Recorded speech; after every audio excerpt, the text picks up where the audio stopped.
everyone. Hello, hello, hello, and welcome to tonight's show. Tonight we are going to talk about mental health. I've been posting a few things through my Facebook page, and especially there's been 2 weeks there's been two Chicago police officers that committed suicide within the last week. It has been a big problem, and I think that with COVID and just regular day life, minus COVID and everything else going on, that we need to take care of our mental health. Tonight, we have a special guest. I finally convinced her. So we are going to welcome to the screen, we are going to welcome my beautiful, beautiful daughter and Dr. Ariel Rodriguez. Hi, everyone. So this is my daughter. My daughter is a psychologist. Mental health is her forte. So I thought who better to have than my very own daughter. Hello, everyone. Hello, hello, hello. We're going to give it a few minutes. Like I said, I believe John, Tisha, and Chris are going to join us at some point, but we're going to kind of just kick it off. I didn't want to be late because my daughter usually is very on a schedule. She works early in the morning, so she needs her beauty rest. She doesn't like to be super late. Thank you, guys. I just got done doing a makeup live, so that's where this look came from. Not because I came for this video like this. So I'm two back-to-back right now. So thank you all for the compliments. Do you want to start off by telling them a little about yourself? Sure, in terms of like my professional self? Or? Yeah, and like how great your mom is. I mean, you could tell them a little bit about yourself. I think you filled in the blanks there. But yeah, so I am a clinical psychologist in Chicago. I've worked in a number of clinical settings. So I'm currently working in IOP, PHP level of care, which I'll tell you all more about because I think it very much ties into the topic and is a level of care that many folks don't even know exists as an option. And so that's where I currently work. I previously worked in inpatient units. I've worked in community mental health, outpatient units, schools.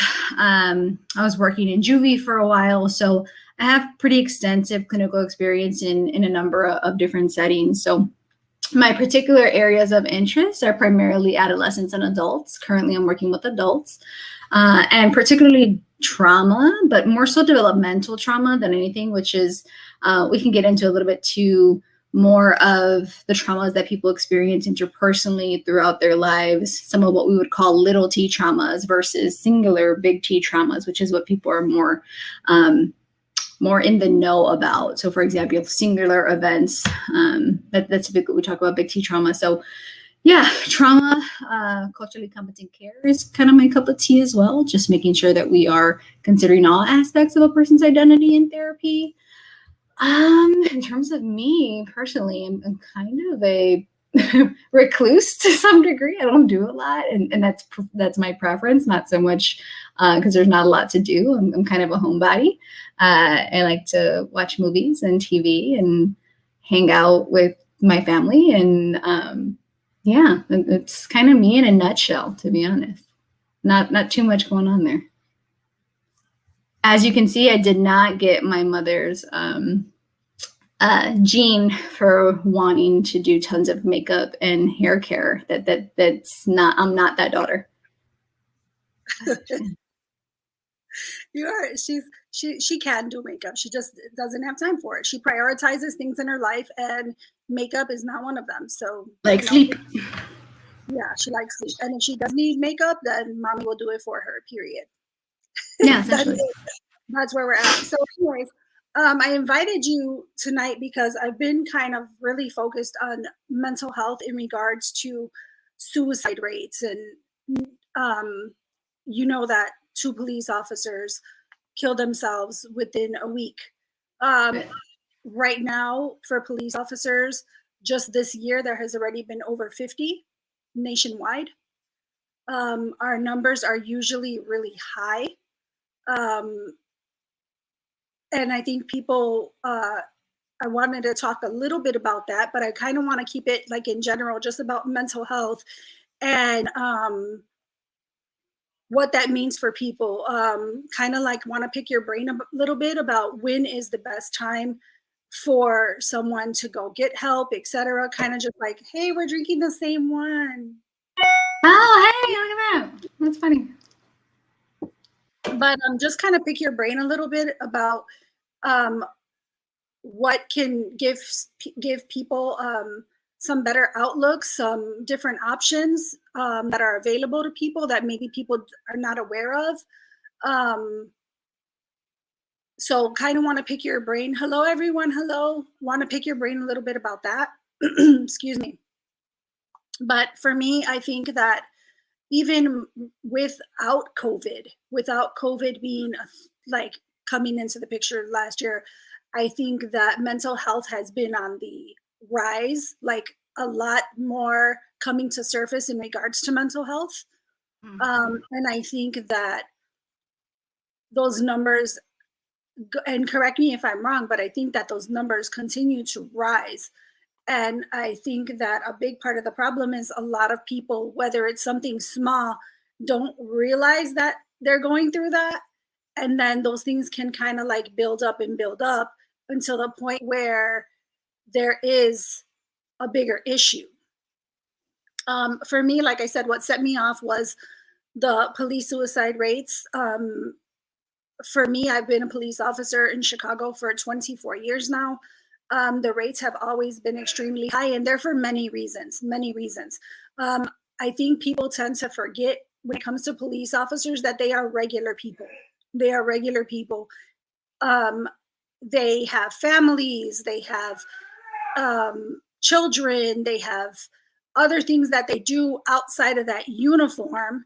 And they have divorce issues, they have drinking issues, they have whatever kind of issues anybody else would. And I think people put them with a uniform and kind of don't see that. So for me, it's always been like a bit of a concern for me. I've talked about, just to catch you up, Ariel, I talked about last week, excuse me, I talked about having, for myself, having outlets, people that I can talk to about things that I experience at work, things that I see, that I have and I have a really good support system. Not everybody has that. And Right. That's one of the things that concerns me with anybody, not just police officers. So that's one of the things that concern me. So yeah, I'd like you to talk about that. Also, we're going to, I pulled up, I don't know if you have some, I'm sure you have some available, but I also pulled up like hotlines and stuff where you can get assistance if you think you need it. And again, I just want to reiterate, this is not about us thinking that anybody or judging anybody. This is about giving you all the options available to you for your own good. Yeah, I have some too. I mean, we can cross-reference and see which ones you have versus the ones that I brought. I brought the ones that we typically provide to patients who we create a safety plan for. And essentially, we're creating a safety plan for patients who are endorsing suicidal ideation. I mean, I think it's also important to know, and I'm not sure if it's helpful, that there are different levels of suicidal ideation, right? There's passive ideation and active. And so passive ideation is going to be more something on the lines of, I just don't want to be here. I wish I wasn't here. I wish things could just end, right? Kind of that just desire to not have to navigate whatever it is that person is particularly struggling with without necessarily having a plan or intention to harm themselves in any way. And then active suicidal ideation is something we're looking more at in regards to, I want to do something to end my own life, having a potential plan in place, having potential intention of what they're going to do. So there's a lot that goes into, for example, when you're coming to a mental health provider and how they essentially assess what a true, or well, no, not true, but like what the risk level is there and the potential for danger. To speak a little bit to what you were talking about earlier and just kind of the rates, Absolutely. I mean, I think even prior to COVID, there had been mental health has become more of an okay conversation, if you will. I mean, that being said, it's still extremely stigmatized, particularly in certain cultures. It's just not something that's really well known, really well understood. However, there had been much more, I think, acceptability of mental health. So I think that's where it comes in of seeing like those numbers rising, not necessarily that they've just risen organically. The more that we see things and the more things are considered acceptable, the more you're going to hear about them. And by default, numbers are going to go up. Now with the addition of COVID, that's been a whole other spiral. Interestingly enough, even when some folks were out of a job during COVID, mental health providers were not really one of those. If anything, we've been just as busy, if not busier than other times. It's hard to be in isolation for anyone, whether it's someone who had previously established mental health issues or mental health treatment.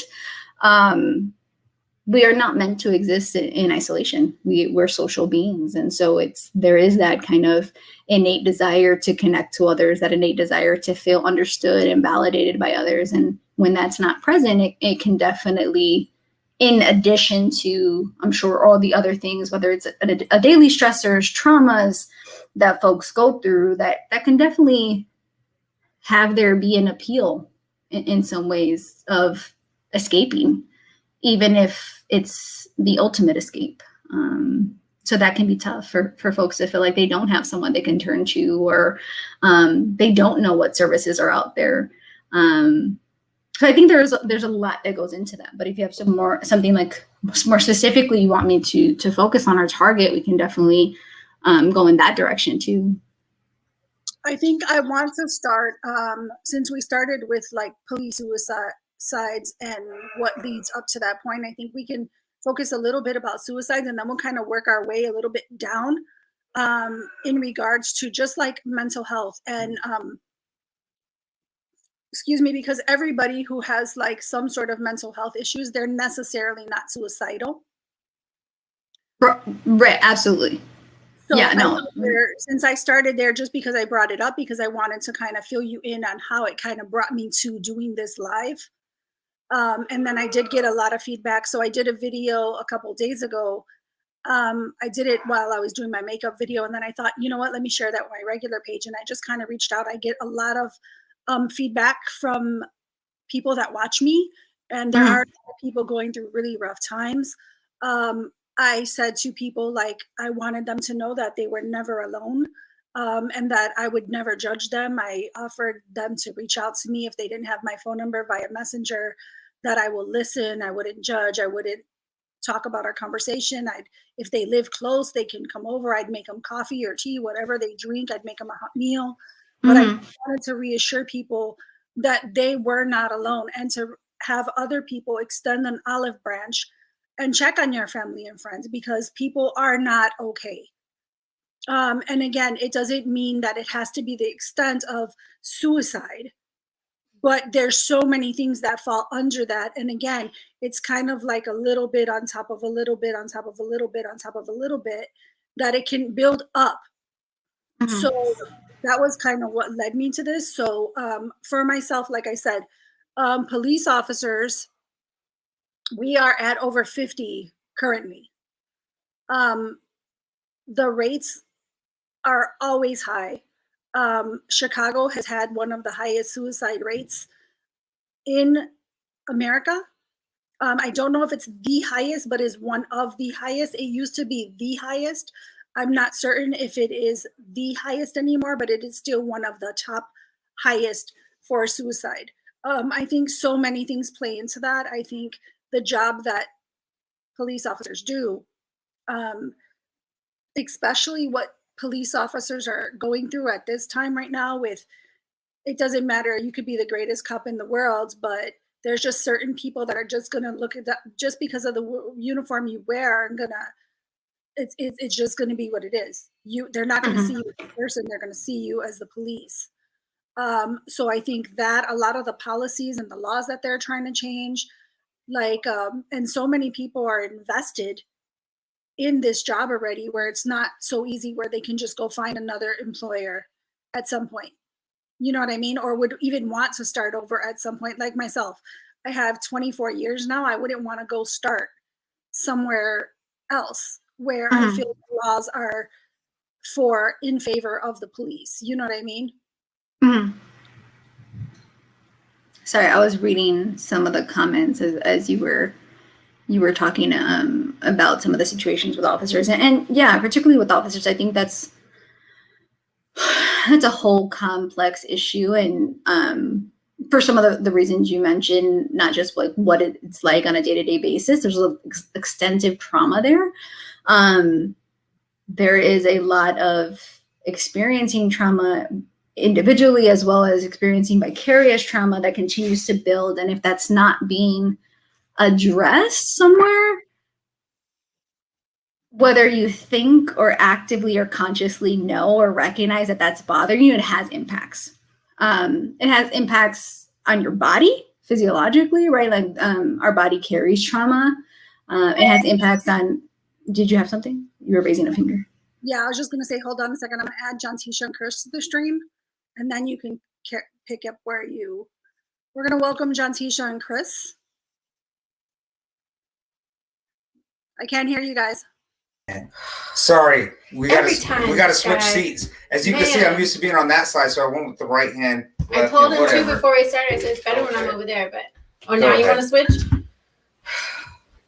Well, John, Tisha, and Chris, they are part of Just Us. That's my good side, anyways. This is my good side. So you forgot to meet us. This is my daughter Ariel. And daughter, I'm sorry we interrupted you. It's okay. All right, so do you want to continue? You were talking about police officers and how it's a different dynamic. Yeah, I mean, there's just a lot that goes into that situation beyond just what the day-to-day experience is and the repeated traumas that are, in most cases, not actually being addressed fully. Then you add in the different aspects of the culture associated with being an officer, and the opinions and the emotional trauma that goes with that too, that is then backed by certain policies. And I'm not here to speak on any of the policies per se, but that definitely plays a role. So there has to be, to some degree, somewhere that's being placed, somewhere that's being addressed. Many folks like to consider the sweep it under the rug, out of mind, out of sight type thing. However, you can sweep as much as you want under the rug. If you lift the rug, it's still there. So not actually being able to address those things or feel like you have support can definitely lead someone to, understandably so, feel as though no one else understands what they're going through. No one feels supported, and not knowing where to turn. I think that's the other piece too, right? I know in Chicago, at least, I can't speak for the police departments. They do have, for example, EAP, right? Where they can go and they can get counseling services.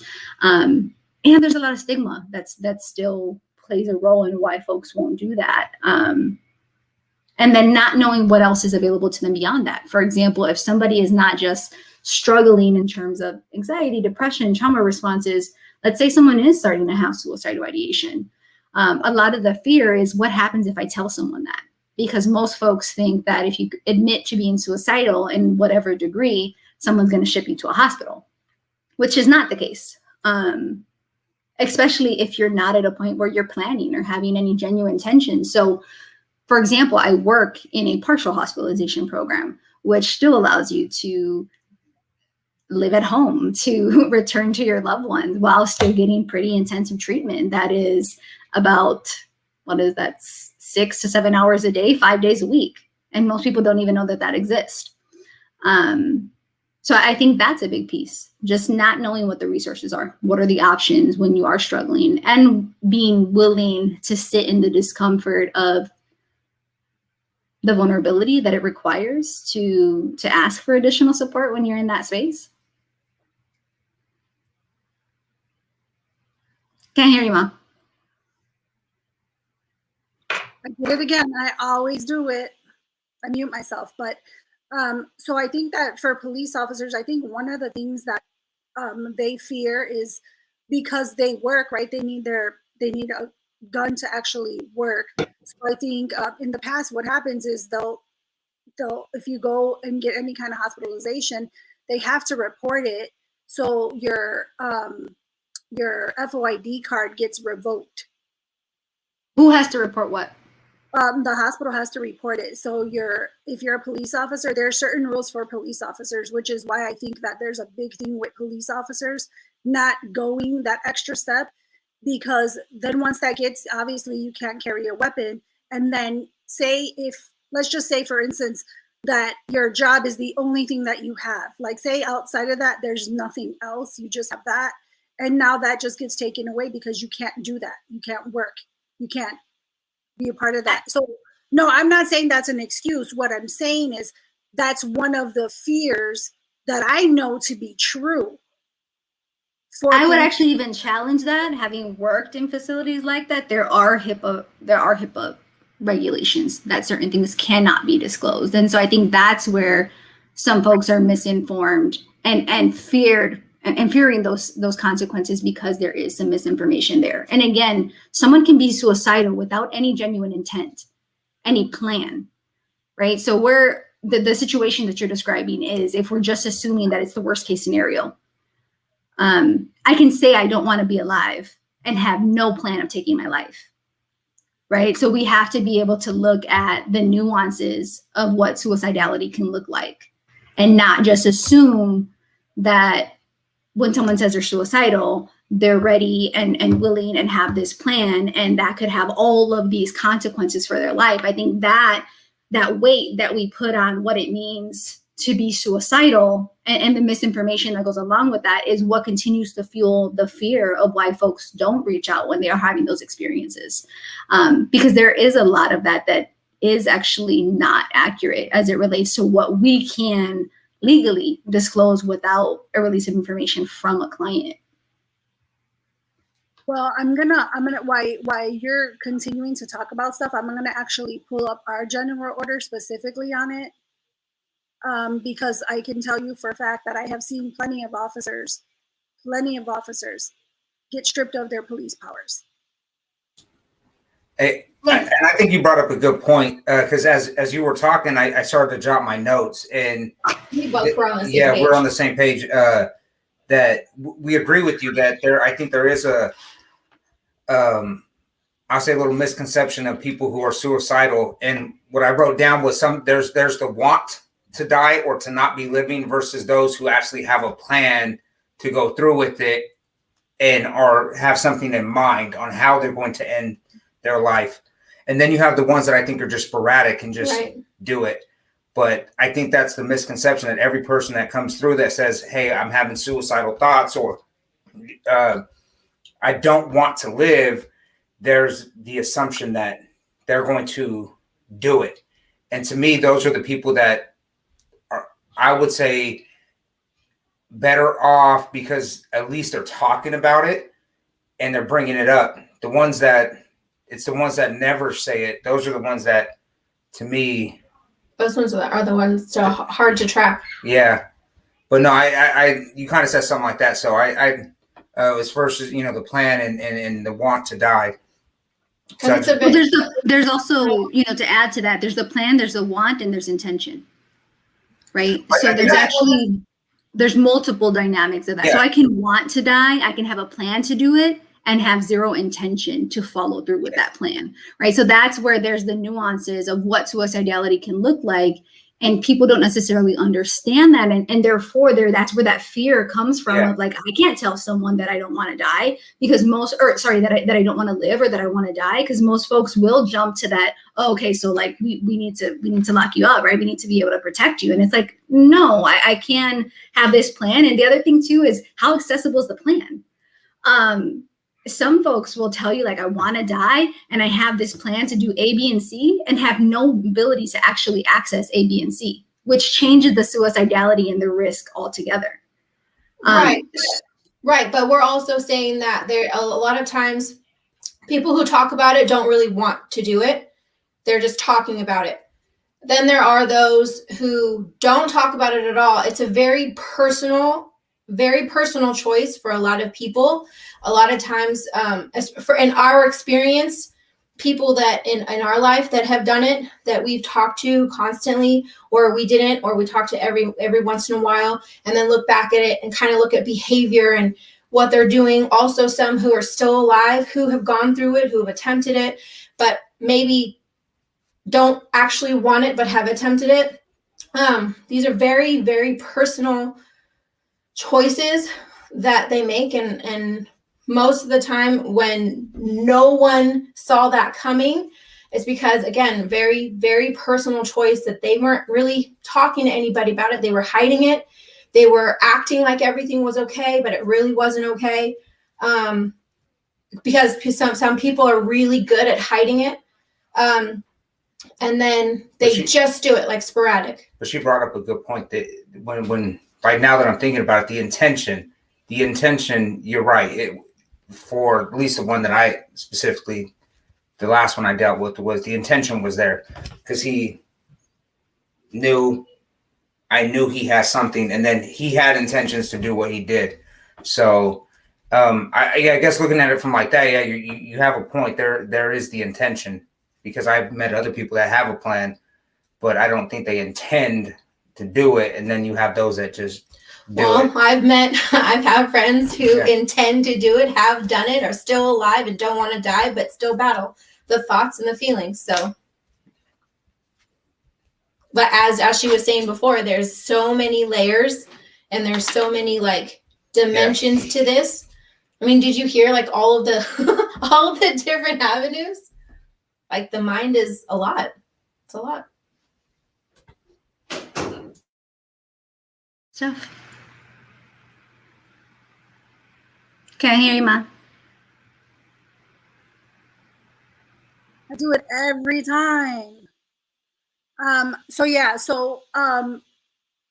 We talked a little bit about like suicide when it comes to like police officers and even just regular people. I mean, not that police officers aren't regular people, you know what I mean? We're all people. But I'd like to like talk about like things that like, whether we're family, friends, since we kind of are talking about like John Tisha and Chris know some people that have been through that and they've dealt with stuff like that. Like, are there signs that people should be looking for? Is there, I mean, there are some, like we said, that are, you know, they just do it. They didn't tell anybody anything. They're good at hiding stuff. But are there like signs that people should be looking for? Is there, like, what do you tell like people that you work with? Like, is there something that they should be looking for? Is there something we can do to help? Like, how can we help as family, friends, or associates? Yeah, I mean, I think, you know, that question is tough too, because for example, 80% of the people on my caseload have suicidal ideation, and that the answer to that question is different for each one, right? Because what support looks like is going to be different for you versus what support looks like for me. What my warning signs are going to look very different from your warning signs. So for example, if you tend to know someone who is a bit more naturally outgoing and you're seeing isolation, you're seeing a disconnect, right? That's probably a telltale sign for that person. Something is off. It doesn't mean they're suicidal. It doesn't mean that, you know, things are, you know, to the extent of that severity. It just means that something is off, right? And so leaning in when you're noticing that the people that you've known for such a long time are shifting, when they're isolating, when they're not talking, when they're becoming more annoyed, more agitated, more frustrated, easily triggered. So I think the best way for me to answer that question, which is the same thing that I'll tell my clients, is being able to really look inward and say, okay, what is a typical version of myself? What's my baseline look like? And how can others around me know when that baseline is shifting, right? So really being able to kind of see what I refer to and what I help them figure out of like what their warning signs are. What are the signs that people can look for? And how do they feel support? Right? Because for some people, asking and having multiple people ask, like, are you okay? What can I do? What can I do? Is actually really overwhelming. And it adds more to the issue than actually provide support. So I think the best question that we can pose to people is, what does support look like for you? How can I support you in a way that feels meaningful? Because oftentimes we can be really well intended to support folks and it have no impact on what they actually feel the support is that they need. Makes sense. What else? I'm trying to think of like questions that people would have. I've had like really great contact with people in the last few days since I put up that video. And I've had some really good conversations and some really good feedback. But I just want to give people like kind of like a little look into like options, what they can do if they're struggling, if they're going through this. I'm looking at some of the comments and I see a lot of comments in there about people talking about their own personal experience.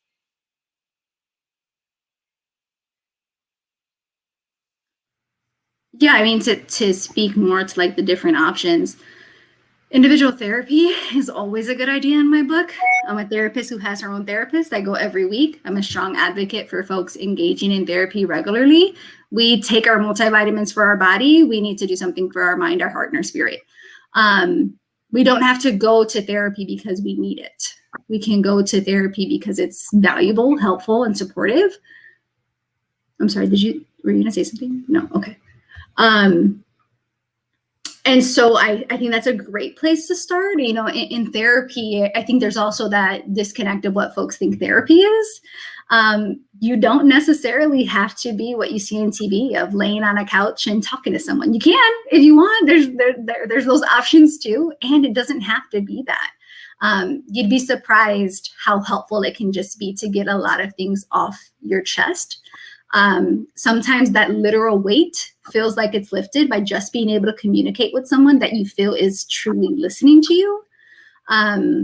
Because therapists, we're not there to have a personal opinion, if you will. That's one of the things that many clients or many patients that I work with, they'll come in and communicate that they're so afraid of, like, I'm going to judge them, or I'm going to be disappointed in them, or I'm going to this, I'm going to that. And what I communicate, at least I can't, I guess, necessarily speak for the entire field, is that's not my role here.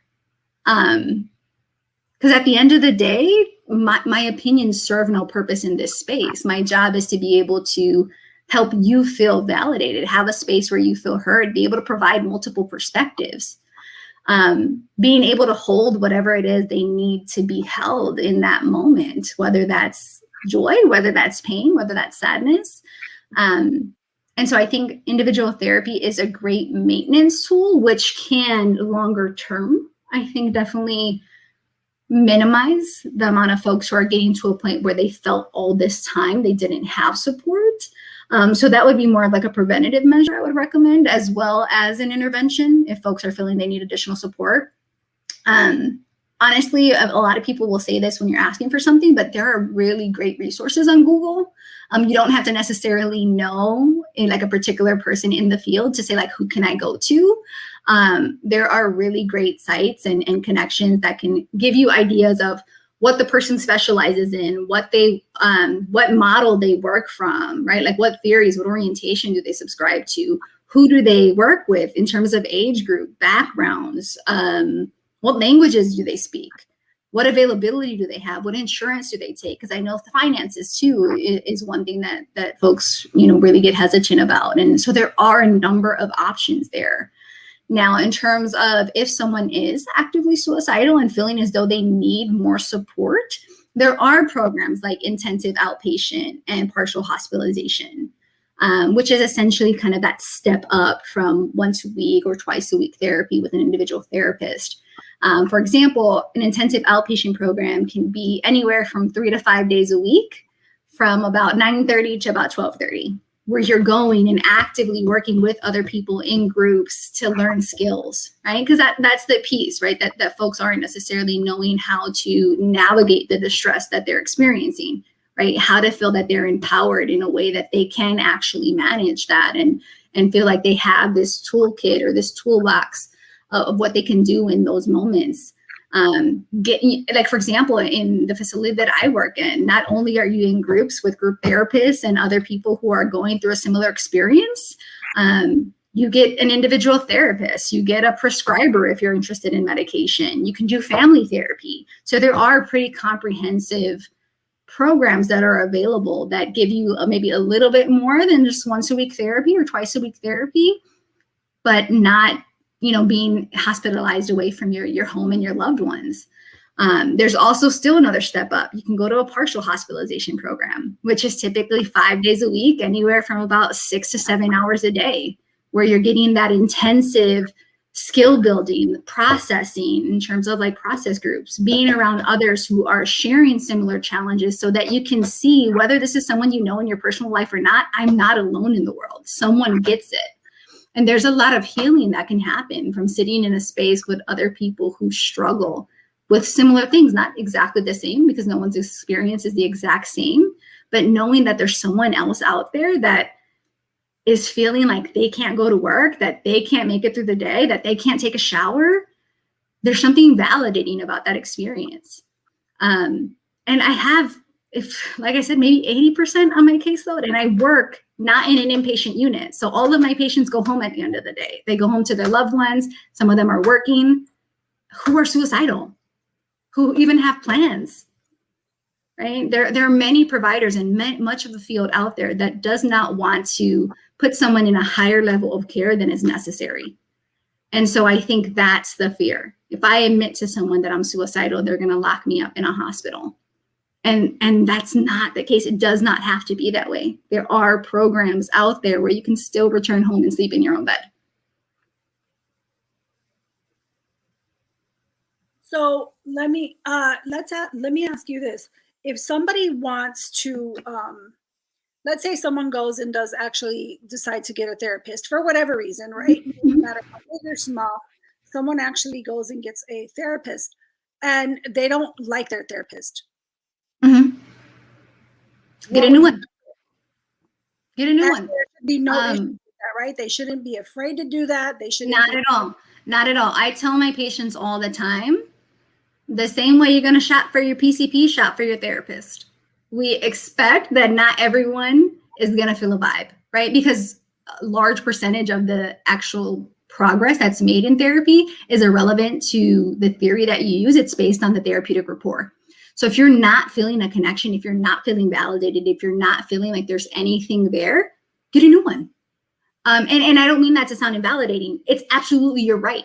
You're going to be in a space where you're likely, in an ideal situation, being 100% your vulnerable and authentic self. You should not have to do that in a space where you don't feel that the person sitting across from you understands or validates you or gets it. We very much expect, I think in a similar way of other providers, that not everyone's going to be the best fit.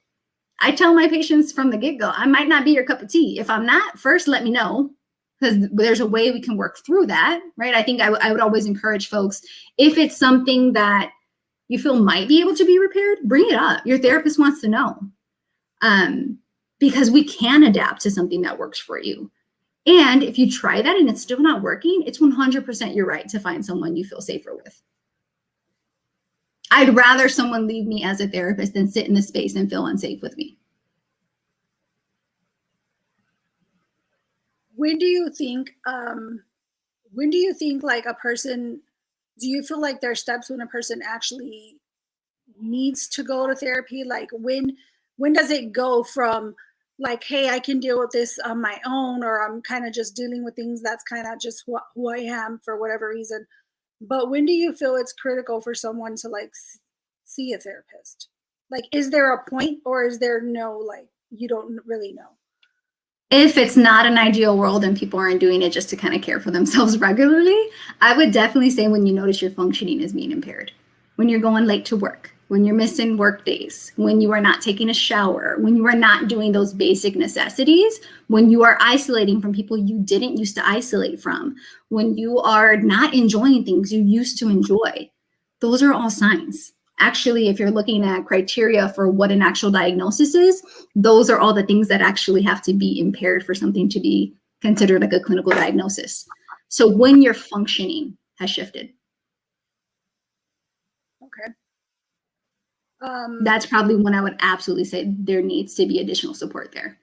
If skills are not able to be used, if you're not able to feel that you can feel supported by or validated by in your support network, if you are not able to get out of bed, if you are just feeling as though anything that brought you joy is not present anymore, I would definitely encourage folks to seek additional support. And I saw quickly, I just want to recognize, someone asked me, are these programs free? Mine is not.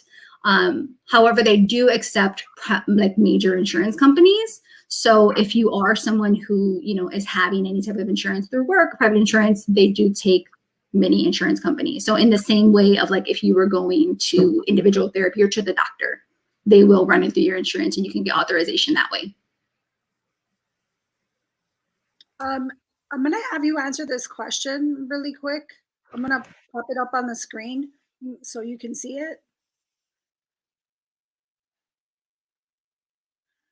What if you have, sorry, I'm a slow reader. What if you have a child who you put in therapy because they completely changed mentally, but they refuse to talk and hate you for it, even though you just want to help? They went from an active, sweet child to isolated and violent, so I did what was best. That one is tough because there's a lot of information I don't have. I think, one, I would want to know how old the child is. Also, and I'm making a very, what I would like to say, a not so humble, educated guess. There's some kind of trauma that happened there. That's a really drastic change. It's a really, really drastic change. So to me, that's a red flag. And it doesn't necessarily need to be, even like this big T trauma, like they got beat up or they had a near-death life experience. It could very much be something happening like interpersonally with kids at school, or a slight that they felt in a family relationship. Also, kids like structure. They won't tell you that. They can't verbalize that. They like structure. So I would challenge a little bit about the fact that they hate you. Most of the time, even when kids say that, they don't necessarily mean it. So I want to just validate if you're feeling like you're doing the absolute best thing for your kid. That's all that you can do in any given moment. And the challenging piece of that is someone who's not ready for therapy may not get what they need out of therapy. His therapists are amazing. I don't doubt that in any way. He just refuses to speak. Then maybe they need to not use talk therapy. There are other forms of therapy. There's art therapy, music therapy, play therapy. Particularly with kids, talk therapy is not ideal, which is why I don't work with kids. I don't do well with playing games. But there are many, wow, they're like, people do not laugh here. There are many different methods of therapy. And many people, I think, incorrectly assume that you have to have talk therapy. With kiddos, it's actually not the most effective way, because most of the time it's not even a active refusal to not want to speak. They may not have the terminology or the connection to appropriately articulate what they're going through. So I no doubt that the therapists are amazing. I would wonder and maybe ask some questions about different methods that they could use. And I do know they offer, like here, I know, well, I'm sure it's there too. They offer music therapy. I kind of won't get into the reasons why, but one of my children, we tried like talk therapy. She doesn't communicate well at all. So it did not work. So we focused on like a music therapy. So there are other options for that. So especially if this child is young. I mean, I know it wasn't in there and you don't have to disclose anything that you don't feel comfortable with, but particularly if this child is young, talk therapy isn't going to be the best method. And to be honest, with kids, you got to be patient. You cannot force a kid to be ready for anything they're not ready for, or to understand something that they don't understand yet. So I encourage you, whoever I think that mama bear was, take care of you too. Having a child who has difficulties, whether they be neurotypical difficulties, special needs, mental health issues, is not easy. So I would encourage you, while you're trying to support and navigate and figure out what's going to work best for your kiddo, to make sure that you're doing something for yourself too.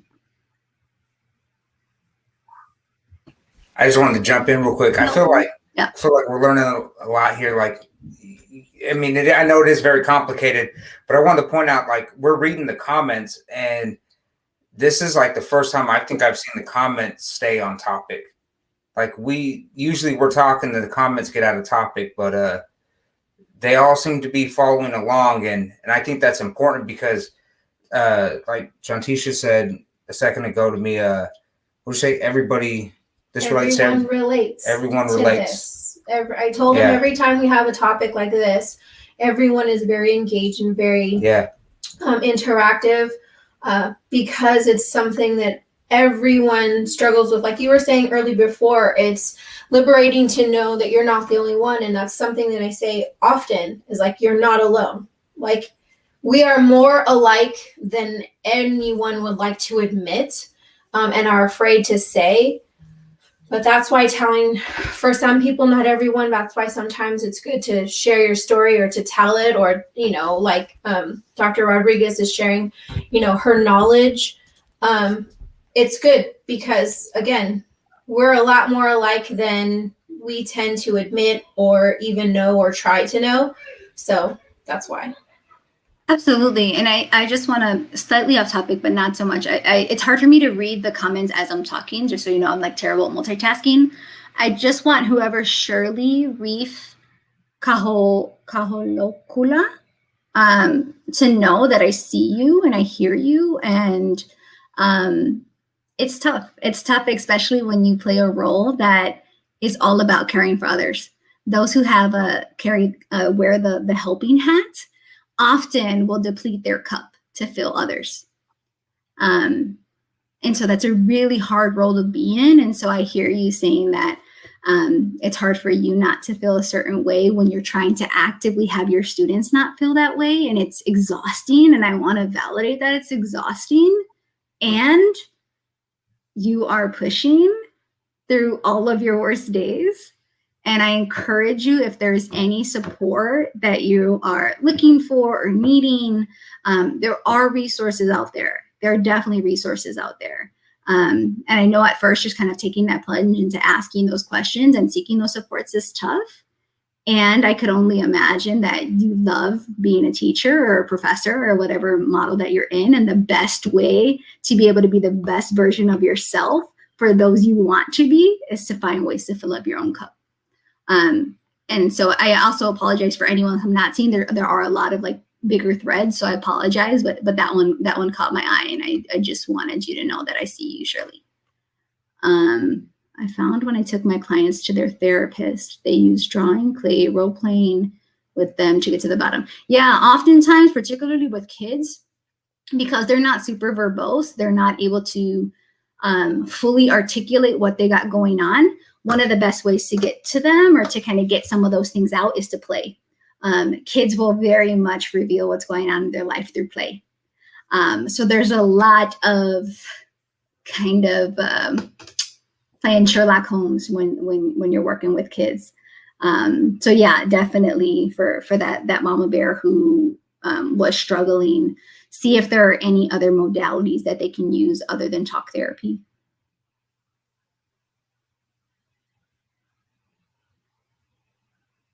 Are there, John C. and Chris are not there right now.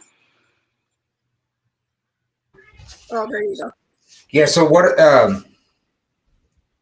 about somebody who would you recommend to somebody who has lost somebody to suicide?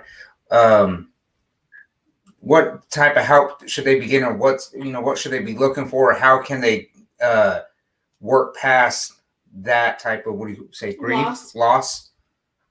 I think part of my answer is not going to necessarily be liked. I don't know that I believe we ever truly work past our griefs.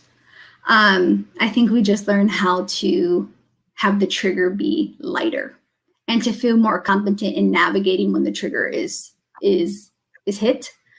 And also slightly tough question to answer because people handle things very differently. However, if someone that is, kind of going more internalized, definitely recognizing that and figuring out how they can lean on the sources that they have and the supports that they have, whether those be professional sources or familial or friendship sources. I think the other thing with suicide, as well as any losses or griefs, is remembering that it's not just about sadness, right? We often will look at a loss and sit in the space of what we lost rather than remembering too, like what we had, right? And it's super important for grief and loss to be able to still maintain a relationship with who it is that we lost, to remember the positive aspects, to be able to grieve them while also celebrating them, and recognizing that we don't necessarily, especially if there's other folks who knew that person or who lost that person, that we don't have to experience that grief alone. We can, that's 100% their right, and we don't necessarily have to. And can we allow ourselves to be vulnerable, to lean on other people? Oftentimes that comes from a history of feeling as though, based on life experiences, they can't depend on other people. And can we challenge that, right? Like, can we be vulnerable enough to trust that someone out there who we know cares about us on some level, but can care about us and work and walk us through hand in hand this. So I would encourage a lot of skills. We do, for example, in the facility I work in, we work primarily on behavioral-based therapy. So we give a lot of like concrete skills, distress tolerance skills, emotion regulation skills that folks can use when they're activated, because the fact of the matter is you're going to get activated, right? If you're going to therapy for whatever the reason is, thinking that there aren't going to be stressors, I have to burst the bubble. Life is full of stressors. What can shift is our ability and confidence to navigate them when they happen, right? So I would, for someone who lost someone, I would definitely encourage, leaning on supports, working through some skill work so that when that button is pushed, they're feeling a bit more confident in that. There are many support groups that are offered throughout the city, also virtually. I want to just stress there are so many virtual programs available right now. And if it's helpful for some folks, I know that there are certain insurances that waive virtual fees. So someone had asked me, is this free?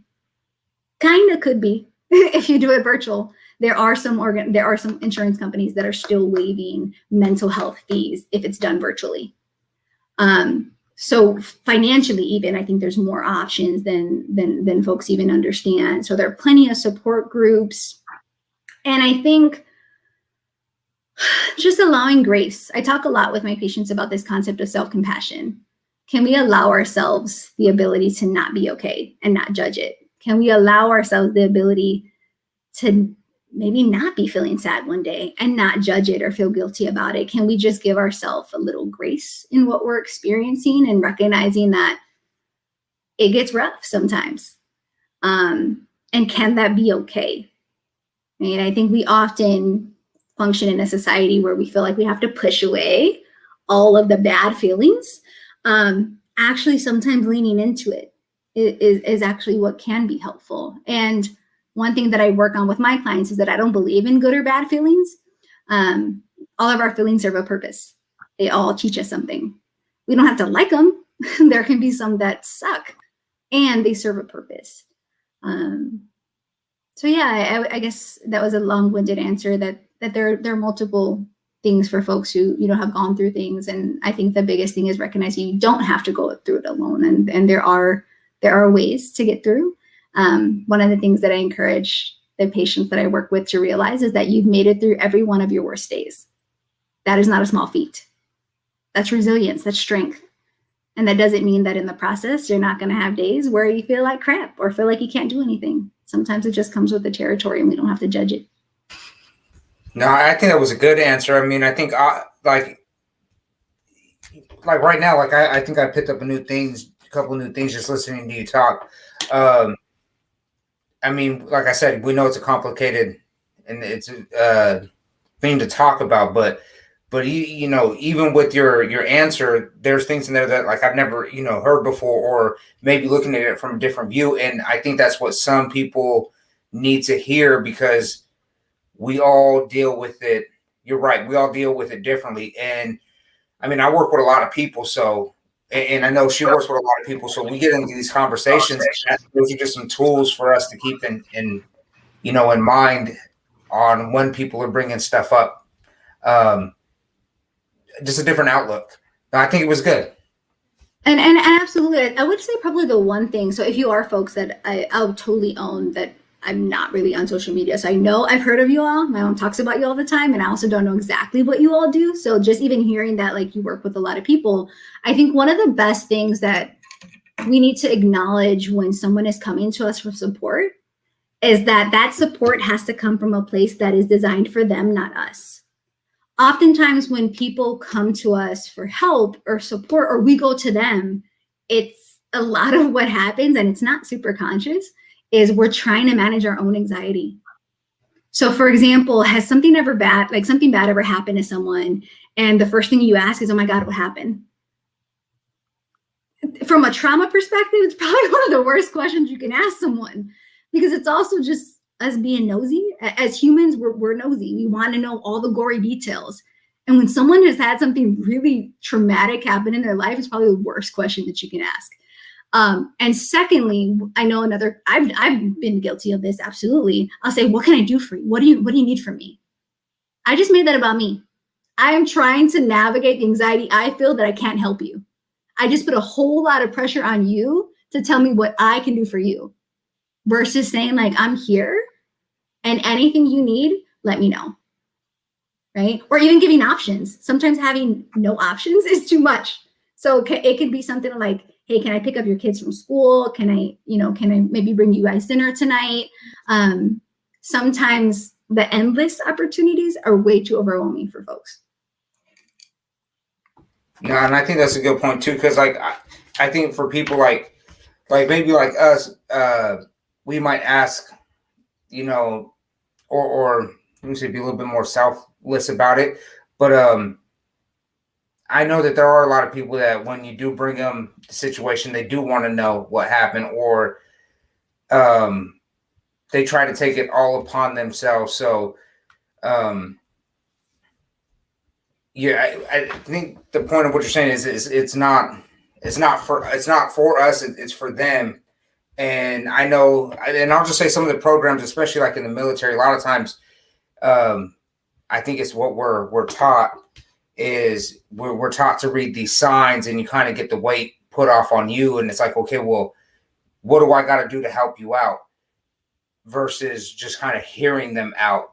I'll speak from sometimes people just want someone to listen. Yeah. And speaking, like, I think most men that I know, we like to fix stuff. So right. Instead of listening, we jump to the let me help you fix it. And I'll be honest with you, like, not all of us have the tools to make that happen. And then we stop listening at the same time. So we just want to fix to get it done and to get it over with. So I think you brought up some very good things. And I think also sometimes when we as people are going through something and we're looking for someone to talk to, and perhaps we find that person, or even a spouse, sometimes it's very helpful to preface with, I just need you to listen, instead of I'm not looking for solutions, or I'm not whatever. Sometimes over the years, we've had to learn how to ask each other those type of questions, instead of him coming with solution, and maybe I don't like them because I'm not looking for them. He's learned over the years to ask, am I just listening, or am I helping you, through this, like as far as solutions or steps or whatever. And I've had to learn how to say, I just need you to listen. Like I'm just sharing. If I want to hear the answers later, he'll ask me, are you sure? I said, yes, I'm sure. I'm ready to take them in, because sometimes we're so emotional, or we're so upset, or we're really in our feelings.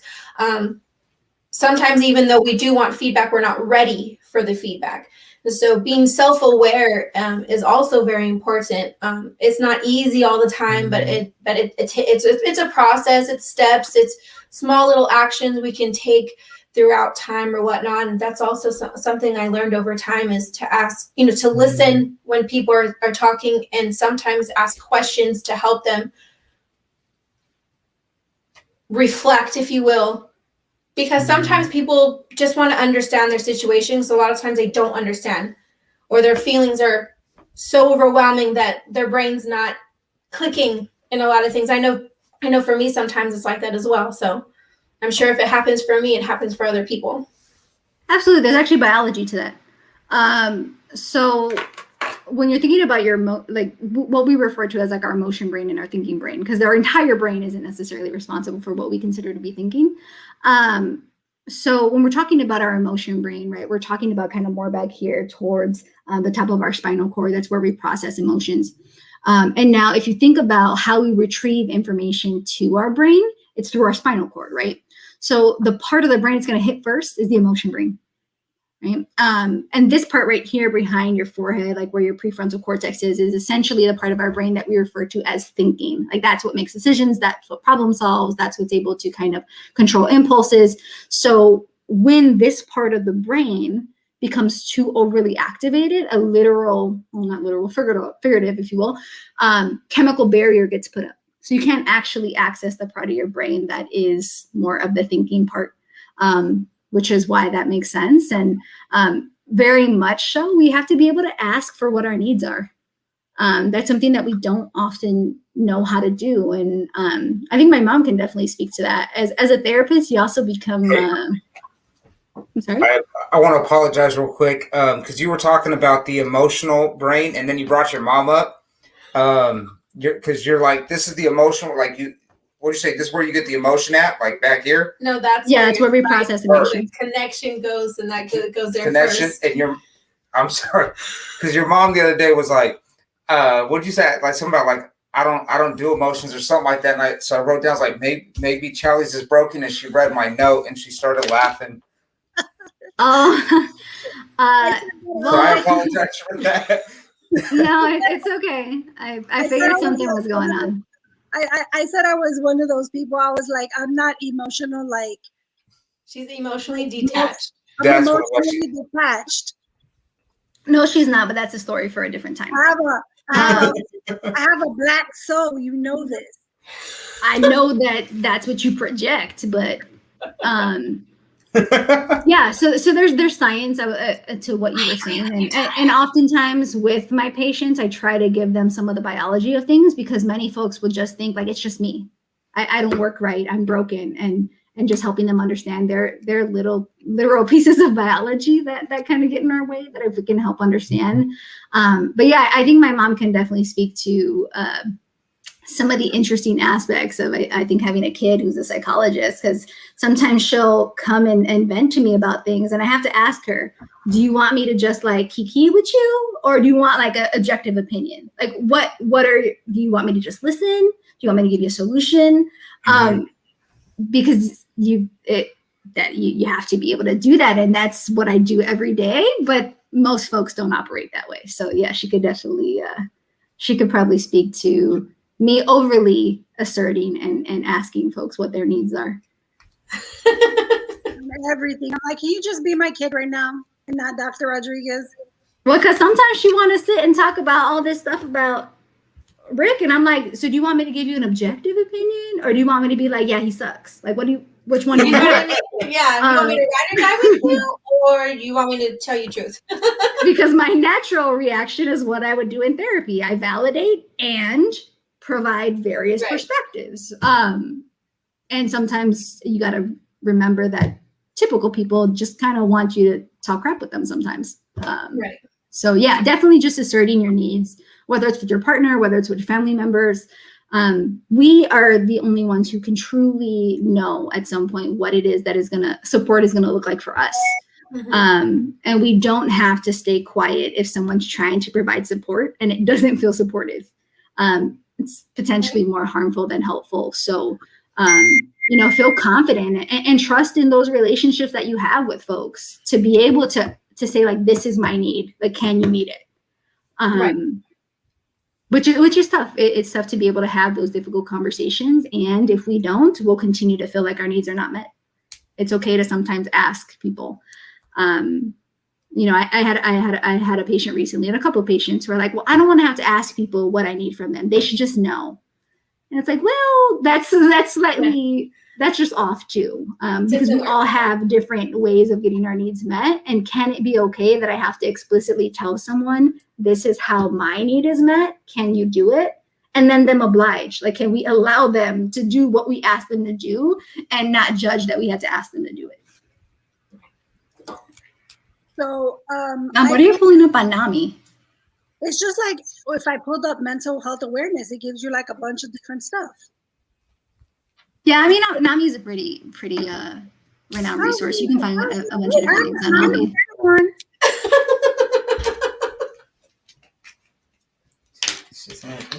Especially because they're like all over the United States. And they have a list of a bunch of things. So I know about NAMI only because, you know, they've come to work and they've talked to us about stuff as well. And we dealt with a lot of things with them. They give us like business cards and stuff, kind of give us like a little like small cheat sheets, like where to take a child if we have a child, where to take an adult if we have an adult, as far as like police kind of stuff. So I know I was familiar with NAMI. I'm not familiar with many, many more. So for those of you guys watching, if you ever just want to look up some information, you can actually just look up NAMI. It is all over the United States. It has like tons of stuff. It gives you. There's resources too on APA. If anyone is interested, it's the American Psychological Association. They have quite a few resources on their websites too. What is it called? The American Psychological Association. Okay, so this one is NAMI. If you guys want to write that down, screenshot it really quick if you don't have a pen. I'm gonna switch and I'm gonna actually pull up I'll put it in the, what is it called? What is it, Ariel? The American Psychological Association. American Psychological Association. All right, so it's www.apa.org. Well, to be honest, I don't know. Because I since I'm subscribed to it, I just get to click the link. So I'll be totally honest and say I don't know what the actual URL is. But if you type in APA, you'll find the American Psychological Association. It's not like super hard to find. It's fine. Well, when I went to pull it up, it said that it wasn't available. Hold on, I'll look. Because this site can't be reached.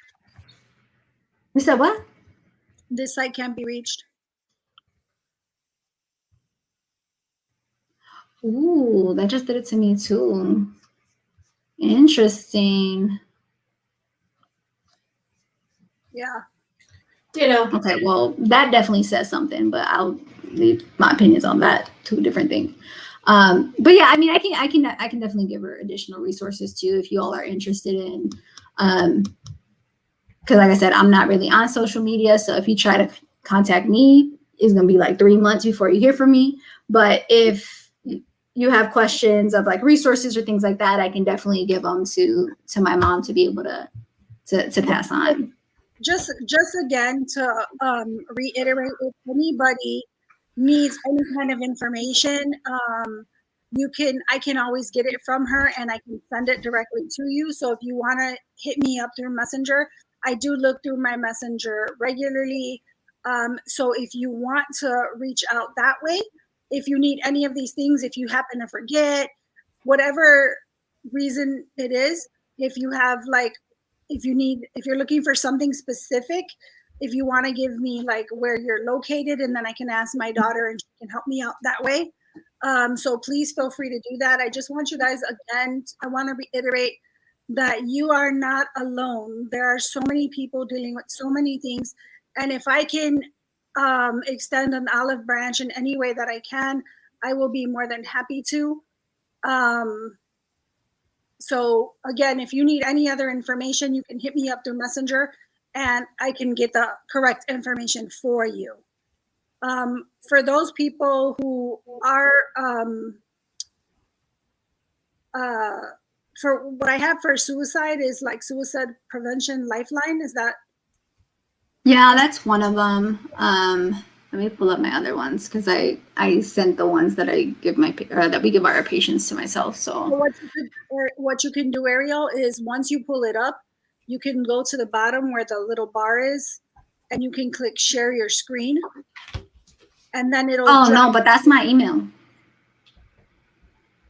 So I'm gonna share my email box. No, I meant once you pull it up. Right. So it's not a website. It's a list of different crisis hotlines. But I send it to myself from work through my email. So if I share my screen, you're just gonna see my email. You get what I'm saying? Yeah. Can you send it to me to my phone or something?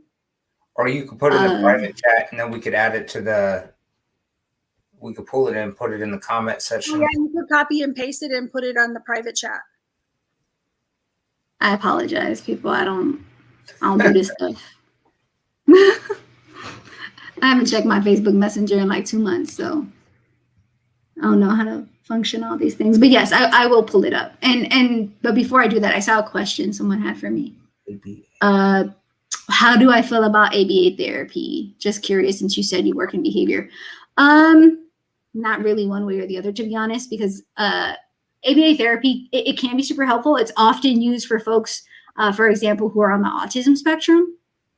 And the type of behavioral therapy I do is connected to like cognitive behavioral therapy, dialectical behavioral therapy, as well as acceptance and commitment therapy. So I don't do a lot of ABA work, but it can be super helpful for folks who are needing kind of those more structural, behavioral-based interventions. A lot of kiddos do ABA therapy, and I don't work with kiddos because they're great and all, but they're not my cup of tea. I don't got patience for kids. But there are plenty ABA therapists and many different facilities that utilize ABA, but it is primarily for kiddos who have like disruptive behaviors and are on the autism spectrum. And it does really great, has really great outcomes.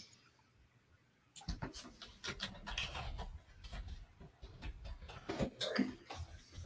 Sorry, let me pull up my email. Are there any other questions like people have specifically for me, or like in terms of references or things like that? I think John Tisha just said Michelle has a. Oh yeah, you answered that one. Okay. You said what? Oh no, never mind. I was saying I thought John Tisha had there was a question, but you already answered it.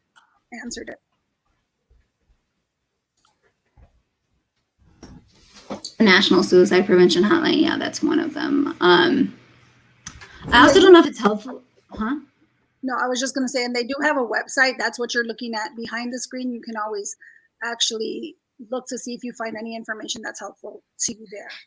Yeah, most of the yes. So Joanna, whoever Joanna Alverson is, she has one of the ones that I was actually going to share with you all. It's a text line, so you can actually text someone, and you would just text home to that number, and it's via text with a crisis individual. So if you guys want to take a screenshot of that, for if you do need it, or if you know someone else who needs it, you can text that from your cell phone, right? Yeah. And then I'm putting in the chat. So these are crisis hotlines. They're not just for suicide. So some of them are for domestic violence, individuals who identify as LGBTQ+, who are needing additional support. There's various different chats that you can use here. This is what we typically provide to our patients at discharge, or any patients who are identified as higher risk. It's also going to print a little odd, so I apologize for that in advance. Did you get it? Like, did it go through? Okay. I got it. So those are the different resources that we typically provide. And that's just a handful. Those are just the ones that, we tend to give folks regularly, but there are tons of them out there. And there are folks who work these lines 24 hours a day. A lot of them actually on volunteer basis. So, just something to point out that there are folks out here who are doing some of these things and providing these supports at no financial benefit or anything like that to themselves. And I also just want to validate, because I keep hearing us say, like, just so you all know, you're not alone. You're not alone. That's really hard for someone to hear who genuinely is convinced in their deepest heart of hearts that they are. Right. And so I just want to validate for the folks who do feel that way, that is 100% your truth. And it's a distortion. It's what we call a cognitive distortion. It's a way that our mind thinks in error. It's a trick that our mind plays on us. And sometimes if we can just take a second to kind of recognize that, or to, even in the moments when we absolutely don't want to reach out to anyone, if we can just reach out to one person, you'd be surprised sometimes the reaction you get. So again, just wanting to also validate and not invalidate that some folks very much feel like they're alone in the world. I will 100% disclose some of my own stuff. So I do, as an active clinical psychologist, struggle with my own depression and anxiety. I recently, I think, didn't see my mom for like 6 weeks, which for anyone who knows me and my family is not typically common. I just had no capacity to interact with anyone that wasn't like at work. They're worth it. And spending time with my family is something I enjoy. And I was just like, I don't have it in me. I don't have that there. And I have a great family. I have great friends. And there's times that even myself, and this is what I'm trained in this stuff. And I have moments where I'm like, no one gets it. Because no one truly will ever get your own subjective experience. That's valid. It's yours. And that might be possible that it's not true. We often think that just because we have thoughts pop into our head, it's a fact. And it's not. It could be, and it also could not be, right? And so just having to learn how to work with our thoughts, learning how to recognize that we're a person who has thoughts, not a person who is their thoughts. And when we're able to take a little bit of distance, which is what we would call cognitive diffusion, thought diffusion, being able to create just a little bit of separation between us and our thoughts, there's space to work with them, there's space to challenge them. So yeah, it's tough. Being a human is not easy. I want to ask about that. Oh, I'm sorry. Go ahead. I was saying I talk about that as well, maybe not in such professional linguistics, but I do talk about that too, about being aware of our thoughts and how it can affect our perception and our reality about who we are and how we react to the world around us and how we interact with people as well. Period. So it's cool that things that I talk about in layman's terms, if you will, you're speaking about in a professional manner as well. So I think that's really cool. Yeah, absolutely. I mean, and I break anything down that I'm using in professional language. I break down for my patients. I let them know what that means in like normal people language and how that can apply to them. And I don't say normal to like diminutive. We're normal people. At the end of the day, I tell my patients all the time, take away my degree, take away whatever you do. We're two humans sitting in this space. And if we can connect on that level, that's where progress is going to be made. So, yeah. Sorry, you had something, Mom.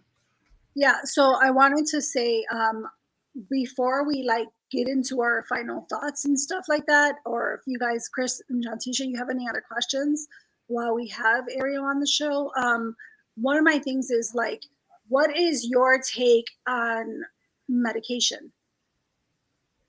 That's an interesting question. As a therapist, because I know there's like this thing, right? Like people feel like, oh, if I got to take a medication, there's like a stigma with that. You know what I mean? Like people feel like, oh, I don't need medication, or I don't, you know what I mean? So I'd like to kind of pick your brain a little bit about what is your personal opinion on medication? I think medication can be super helpful, and I think medication is not for everyone. So,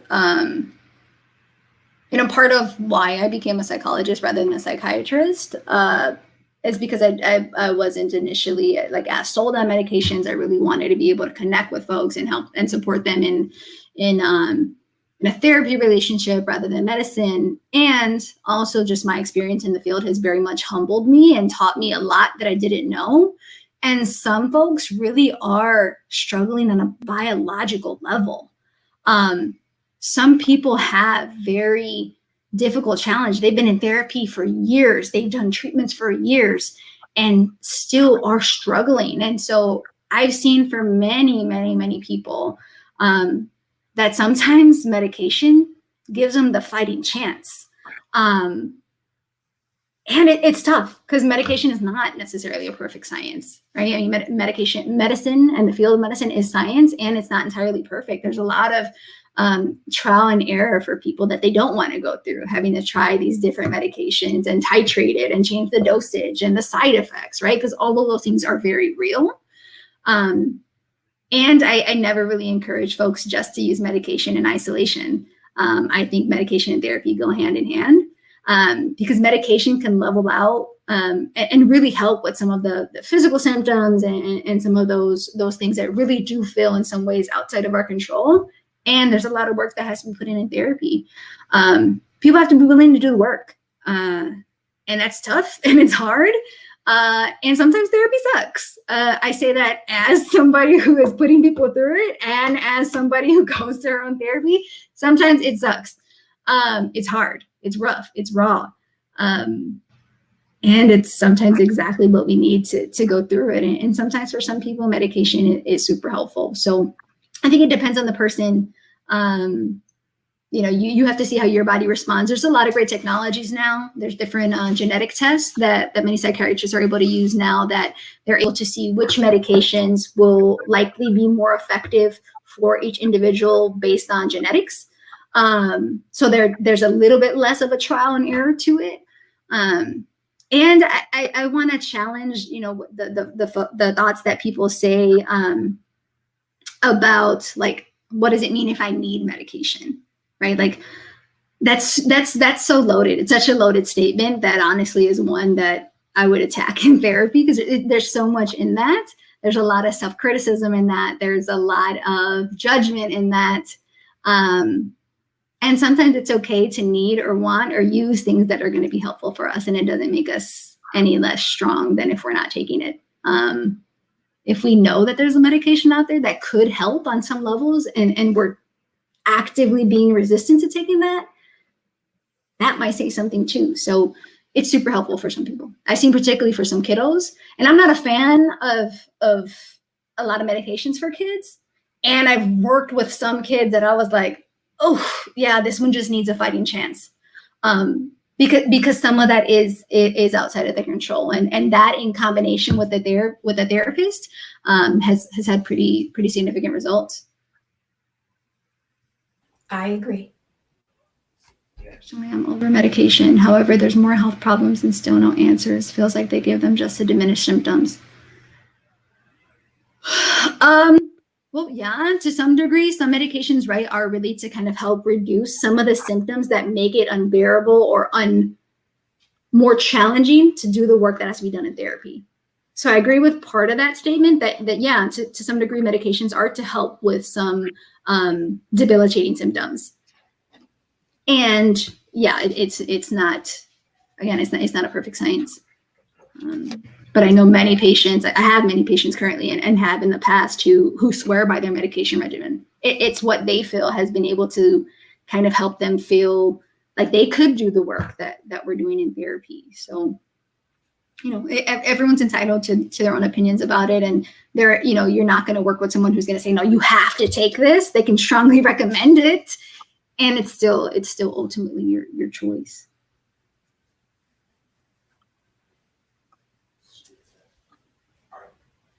So we're going to wrap this up because I think there's so many tangents to this that we could probably go on forever.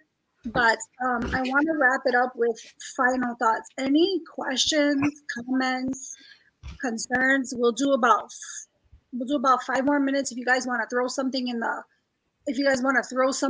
the comment section, while we have my daughter, because like she said, she's not very big into social media.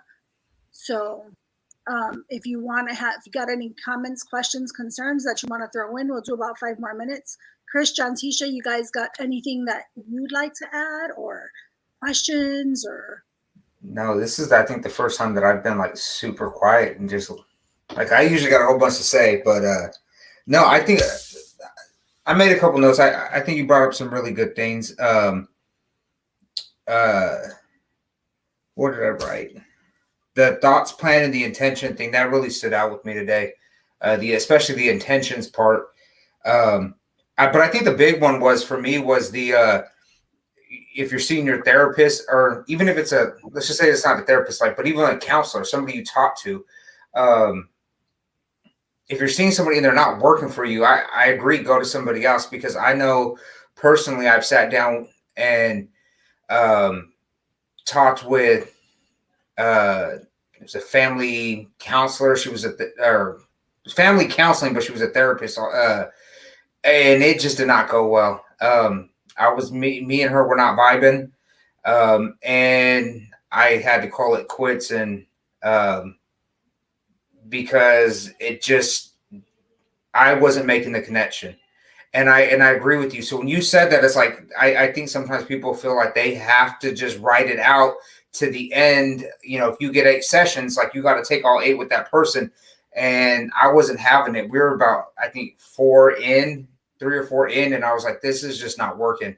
And I know it's a little different than suicide, but it's just to kind of back up what you're saying. Like, if you got to change, and then there's nothing wrong. Like, I'm actually kind of like reading the comments, because, seeing that there are many people that go through it. And I think I say us personally, we've sat down and talked, and had to seek help.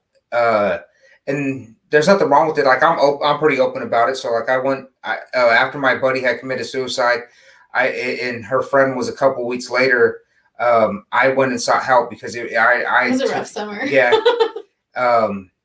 I couldn't understand why. And that was something that I had to figure out. And then I just had to accept it, that it was done, and it was what it was. And it's something I had to work through. But now I think this is really good. The most important thing, what does support look like for you? Absolutely. I have to leave with. Yeah, no, and I appreciate that, and I am sorry for the losses that you all have experienced. I recognize I came into this too, not knowing a lot of kind of the context for other folks, and yeah, it's an experience that no one can ever truly understand, even if both of you all have had something like that, right? Different person, different connection, different people of who is experiencing a loss. And so it is super important to be able to recognize what our needs are, right? Like, and look inward. I'm a huge fan. I've taught my students, I've taught my patients.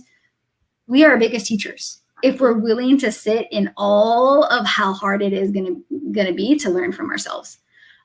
Self-reflection is one of the greatest tools that we have if we're willing to do it. Yeah. And, you were speaking to a piece of what we would refer to kind of like in our field as like radical acceptance, right?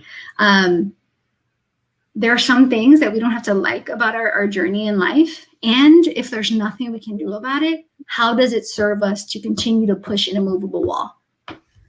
Right? We're actually exerting all this other energy in a space that we cannot change. And so how can we accept that? Which is tough. And that's the piece I think about acceptance that many people really struggle with, because they think you have to like what you're accepting. Absolutely not. Oftentimes the things that we have to work so hard to accept are things we do not like. And recognizing how that frees us, how that frees up all this energy that we've been putting into pushing this wall that doesn't go anywhere to apply to other places. And yeah, being able to just reflect on what our needs are and feel confident and empowered and worthy to ask someone for that, right? I think that's the other piece. We often feel like, oh, I'm worried about how they're thinking or what they got going on, or it's not even worth it to ask this person. Like, I don't want to be a burden. I can't tell you how many times I've heard that one. Like, I don't want to be a burden to someone. We can't assume we know what someone is going to do. We are not fortune tellers. I can't tell you how many times people come into my office and I'm like, I absolutely know what they're going to say. And I have to bust the bubble and say, I'm sorry, unless you got like a sixth sense, you don't. You can think that you might have an idea of what would happen, but you absolutely do not know what's going to happen if it hasn't happened yet. The only moment we have is the present. And oftentimes depression is very much rooted in living in the past, and anxiety is rooted in living in the future, when neither of those are in our control. The only one we have is right now. And so how do we learn to exist in a present focused space? Because it's the only place we can make change. And just being able to assert our needs and feeling confident in doing that, and feeling validated in whatever your experience is. No one can tell you what to feel. Absolutely no one, because it's yours. It's 100% your right. No one has to understand it to have to know that they have to respect that it's your right. And so if there are any other questions that come up, like, appreciate you all, hearing me today. And I'm always, if there's questions you have, you can definitely reach out to my mom. Certain things I'm open to jumping on for. And oddly enough, I'm not the most sociable person. So, which is why I don't do as much of this stuff. But I'm more than willing to kind of share thoughts with her. If you all have questions, please feel free to ask. If there's specific topics about mental health, depression, anxiety, trauma, like I said, developmental trauma is particularly my area of interest and my area of focus and expertise. So you can definitely ask. And I will shed some light on those things. If there's particular skills that would be helpful of exploring, right? Like different coping skills or different distress tolerance skills. Or if you don't even know like what it is, what those are or whatever for you, like ask. Like I will definitely be willing to share that stuff. Yeah, I don't know if Mom, if you have anything for me. No, I think that was good. I think I asked all the questions I kind of really wanted to ask. You spoke about many things. So for those of you guys in the comments, you could always go back into the comments. Chris had also posted some stuff that was for veterans. So it's all in the comments. John Tisha and Chris posted the stuff my daughter had shared with us. That's also in the comments. If you have any questions, if somehow you don't find something and you need to ask, please message me through Messenger. I do check them daily. And then if I don't have an answer for you, I will talk to my daughter and get an answer for you and get right back to you as soon as I can get the information from her. So that being said, I want to thank all of you guys for joining me tonight. Ariel, thank you so much for joining us. We appreciate having you. Chris and John Tisha are like they're my right hand and Brittany's my left hand. I have heard many things about you all very positive. I appreciate you all having me on, and it's tough. The one thing that I would just want to leave you all with is to never apologize for what you feel, to never feel ashamed of what you feel, because it's yours, and it's the absolute one thing that no one can ever take away from you. And I think we often will focus on suicidality or different trending topics in mental health, and mental health is not just a thing when someone has identified issues. We all struggle. We all have our own mental health. Whether you're diagnosed or not, we all have it. And so the more that we can start to accept that we all struggle with aspects of depression, we all struggle with anxiety to some degree, different traumas, and how that forms who we are, the more we'll be able to come to a less stigmatizing place. Like I said, if you take your vitamins, you can go to therapy. It's the same concept. And the other thing too is, I guess I'll leave you, and it's I think, very good representation of what I was talking about in terms of radical acceptance for those of you who are familiar with the Serenity Prayer. There are things in life that we can control, right? We have to be able to start recognizing it and trusting in ourselves of what those things are. So I won't go into the prayer. I won't say it. It's very near and dear to my heart. It's tattooed on my arm. So all the time. Just recognizing what those are. There are things you can change and other things are not. And how do we exert energy in a way that is helpful for us? And never forget that you made it through all of your worst days. Mm-hmm. Yeah, 100% agree. I just want to add one last thing, or a couple things. One, yes, I share that all the time, the Serenity Prayer, what it means, breaking it down, because that's like everything right there to just make it through your just a day at a time, right there. Number one. And number two, I know I've been seeing in the comments how sometimes it's easier to isolate and try to deal with it on your own. Totally understand that. I totally get it, because asking for help or talking to people or opening up or being vulnerable isn't always the easiest thing.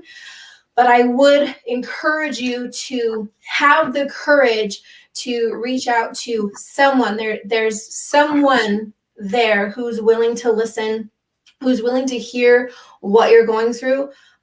We always say that our inbox is always open. We're not, the end all be all. And if there's any way that we can help, whether it's just listening, giving you a sounding board, someone who cares about you, even though we don't know you, or that you don't know us, just know that our heart is there to help, because we understand how difficult it is to reach out and to really share those things that are burdening us. And if there are other resources that we can help you with, we will share those as well, because it's very important to have that. And then a physical person like us, maybe that you kind of know, who's willing to just be there for you, period. And I would say that being alone and isolating yourself isn't always the best, because we get trapped in our minds. And like she was talking about, or Dr. Rodriguez was talking about earlier, is that sometimes your mind plays tricks on you and it tells you false realities. And if we believe those long enough, it creates our entire world, which is not actually true. And so I strongly encourage you to not stay isolated, and to have courage, and to just kind of jump a little and reach out. I think I'm gonna cry. To reach out so that someone could just be there for you. That's it. I agree with everything that both of you guys said. And again, I want to just reiterate to the people that are watching, when Just Us was created, because this is still on we have my Chelly page, and it kind of just extended from there, because that's where I had a lot of my viewers. But when we decided to go into Just Us was, the intention was people with similar interests, John Tisha, Chris, myself, Brittany, who actually just truly care about people and care about reaching people on a way where we talk about everyday topics, where we talk about the struggles of life, not just within mental health, but when we started our show, we had a couple series, and we talked about how do you make it work?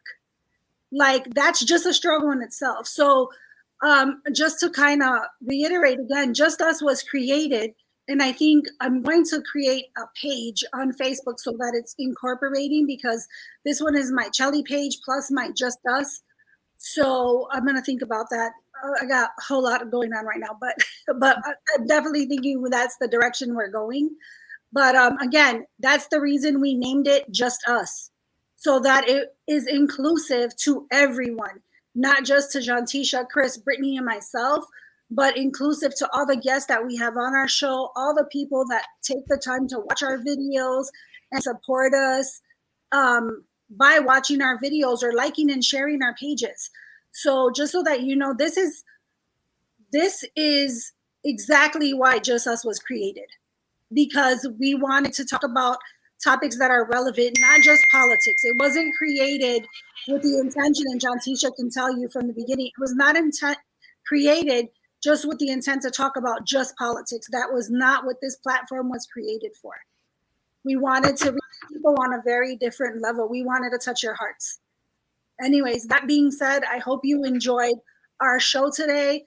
Ariel, again, thank you so much. Hopefully we can have her back. Anyways, thank you guys so much. And we'll talk about it. I'll talk about it. I can bribe her. I'm just saying. I know her favorite food. I appreciate y'all. Like I said, it's always great to be able to talk a little bit about things that people deal with on a daily basis, but struggle to admit or struggle to acknowledge. So you're seen, you're heard, you matter in this world. And hopefully, at least at some part of the day that can feel like a truth, even if it's not for the entire part of the day. It's okay to put the weight of the world down, even if it's for about 2 seconds. You can always pick it back up. That being said, we'll see you guys during our next show.